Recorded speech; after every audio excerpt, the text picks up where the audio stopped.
It's been amazing. I mean, I just feel so honored and grateful to be in this position, to play Ariel, one of my favorite Disney princesses, and to be able to play her as a young black woman and represent for this new generation of black and brown girls and boys and everyone.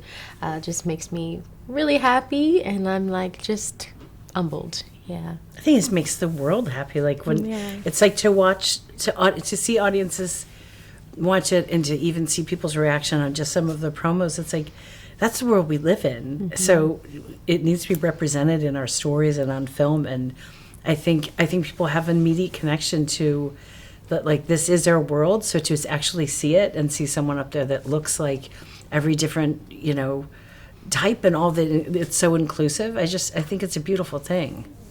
And Melissa, I believe you have experience in drag. I was just wondering how that informed your role, I guess. Yeah.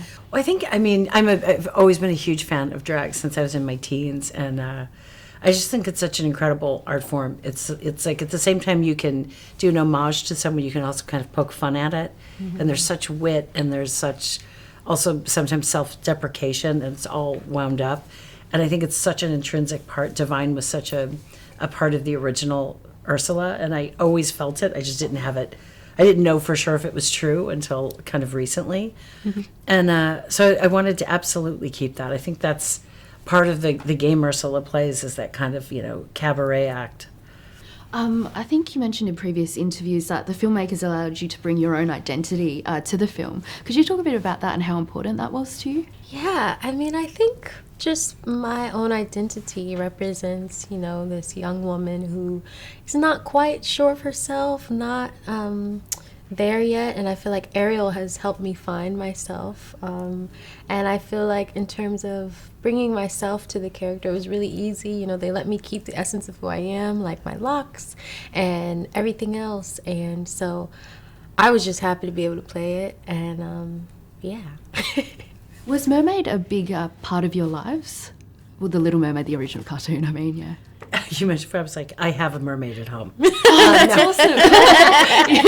It comes out now. Ironically, it's the movie I've seen most in my lifetime. I was a nanny in my early 20s, and cool. I watched these amazing 3 little girls, and every single night for about a year and a half, we watched Mermaid. Mm-hmm. And I do remember thinking, I'm like, shouldn't I be sick of this? And then I was like, you want to watch it again? And like the next night we would just sit there and watch a part of it. So it's kind of wild that, out of all the things I've seen, that's the thing I've seen the most. And to get to play Ursula is slightly crazy. Same for you. Did you grow up with Mermaid? Oh, yeah.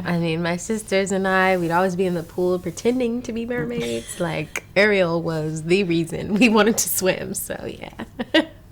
Doll in Your Likeness is the #1 Amazon toy. I was just wondering, how does that feel for you? It feels amazing to be able to see myself in a doll. It's weird. It's like, is this really happening? Because I remember when I was little and I used to love Barbie dolls. And so now it's just very validating to the little girl within me. And I'm grateful that, this generation of children are able to see themselves in a doll and a mermaid at that. And yeah, we deserve that. So I'm honored to, be in this position.